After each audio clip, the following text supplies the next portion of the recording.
আসসালামু আলাইকুম রহমতুল্লাহি ওবারাকাতুহ।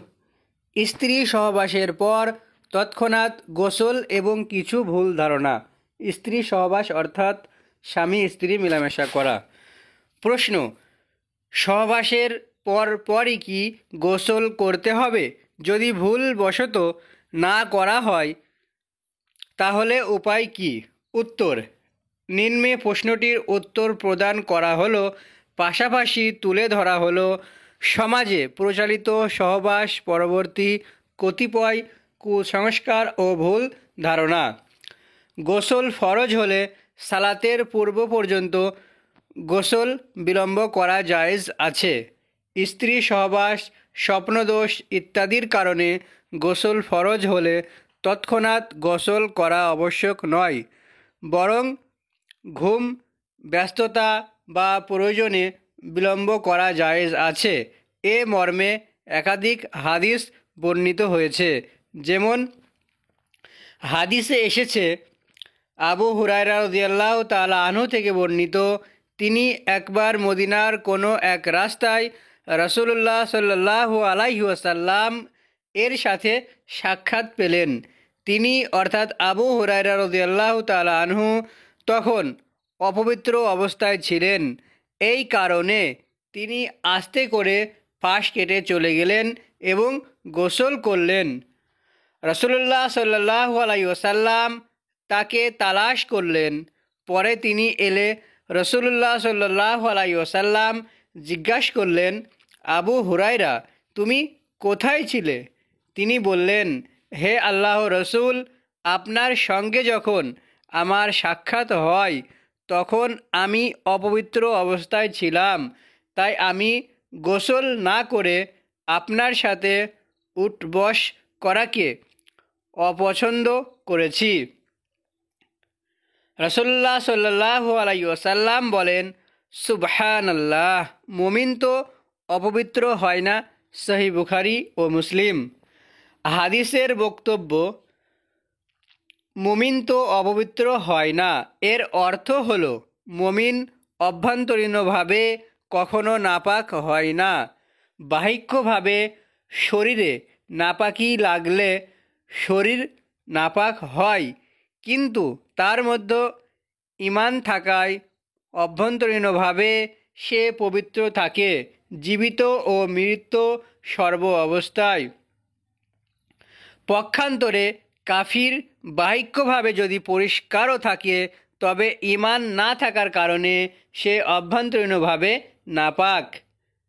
ইবনে হাজার আসকালানি রহমতুল্লাহ আলাই বলেন, এক হাদিসে গোসল ফরজ হওয়ার পর তা বিলম্ব করার বৈধতা পাওয়া যায়।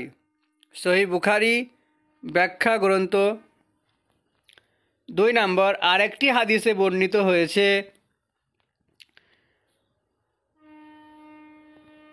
গাজিফ ইবনুল হারিস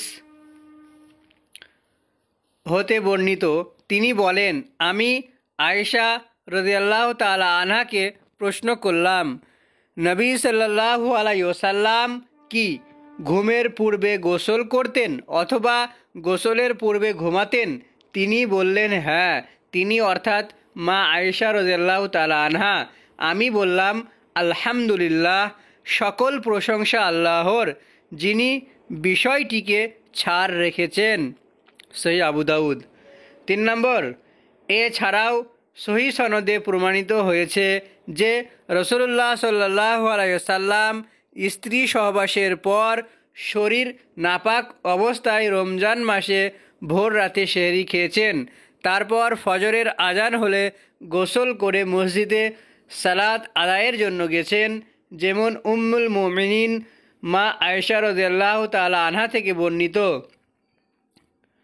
রমজান মাসে স্বপ্নদোষ ব্যথিতই অপবিত্র অবস্থায় অর্থাৎ স্ত্রী সহবাসের মাধ্যমে নাপাক অবস্থায় রাসূলুল্লাহ সাল্লাল্লাহু আলাইহি ওয়াসাল্লাম এর ফজর হয়ে যেত। তৎপর তিনি গোসল করতেন এবং রোজা রাখতেন।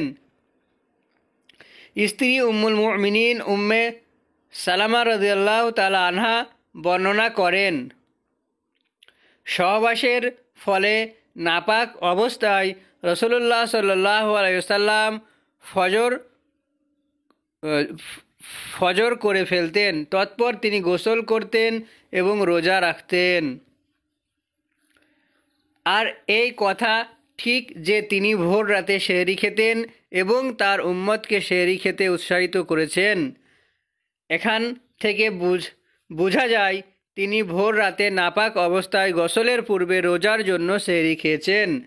তারপর ফজর উদিত হলে গোসল করে সালাতে গেছেন। উল্লেখ যে একটি হাদিসে এসেছে যে ঘরে জুনুবি ব্যক্তি গোসল ফরজ হয়েছে এমন নাপাক ব্যক্তি, জুনুবি ব্যক্তি অর্থাৎ গোসল ফরজ হয়েছে এমন নাপাক ব্যক্তি এবং কুকুর থাকে সে ঘরে ফেরেশতা প্রবেশ করে না। এই হাদিসটি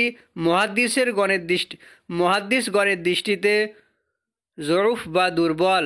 তবে যে ঘরে কুকুর আছে সে ঘরে রহমতের ফেরেশতা প্রবেশ করে না মর্মে অন্য একটি সহিহ হাদিস রয়েছে। সালাতের সময় হলে গোসলের মাধ্যমে পবিত্রতা অর্জন করার পর সালাত আদায় করা আবশ্যক, কেননা সালাতের জন্য পাক পবিত্রতা অর্জন করা পূর্ব শর্ত। স্ত্রী সহবাসের পর গোসল করতে বিলম্ব করলে অজু করা মুস্তাহাব।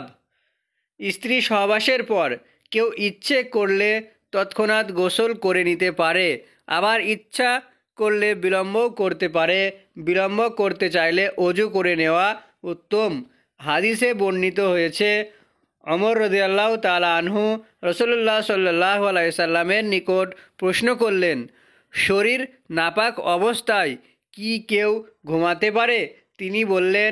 তিনি অর্থাৎ রাসূলুল্লাহ সাল্লাল্লাহু আলাইহি সাল্লাম বললেন, হ্যাঁ, যদি অজু করে। সহিহ বুখারী ও মুসলিম। ইবনে আব্দুল বার বলেন, জুমহুর অথবা অধিকাংশ আলেম এই মত ব্যক্ত করেছেন যে জুনুবি অর্থাৎ নাপাক ব্যক্তি ঘুমাতে চায় তার জন্য অজু করার নির্দেশটি মুস্তাহাব পর্যায়ের। সহবাসের পর গোসল করা সম্পর্কে কতিপয় ভুল ধারণা ও ভিত্তিহীন কথা। নাম্বার 1, সহবাসের সাথে সাথেই গোসল করতে হবে, নয়তো গুনাহ হবে। সহবাস করে গোসলের পূর্বে মাটিতে পা রাখা যাবে না, অন্যথায় মাটি বদদোয়া করবে এবং অভিশাপ দিবে। সহবাস করার পর গোসলের পূর্বে কোনো কিছুতে হাত দেওয়া যাবে না। এই অবস্থায় কোনো কিছুতে হাত দিলে তা অপবিত্র হয়ে যাবে। এগুলো হলো ভুল ধারণা। 4 নম্বর, এই অবস্থায় রান্না বান্না করলে বাড়ি থেকে লক্ষ্মী চলে যাবে। এটি স্পষ্ট শিরক। মানে এখান থেকে বোঝা যায় মা বোনেরা সহবাস করার পরেও তাদের বাড়িতে ফ্যামিলিতে যে কাজ থাকে সংসারে রান্না বান্না করা সেগুলো করতে পারে,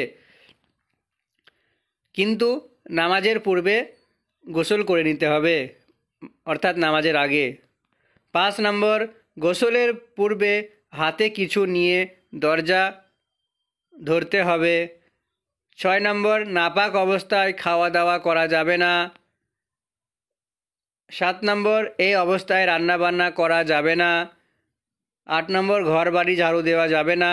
9 নম্বর, সন্তানকে বুকে দুধ পান করানো যাবে না।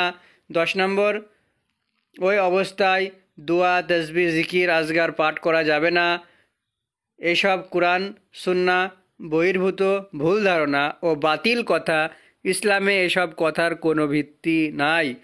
আল্লাহ আমাদের দ্বীনের সঠিক জ্ঞান ও বুঝ দান করুন এবং সর্বপ্রকার বাতিল ও কুসংস্কার থেকে হেফাজত করুন।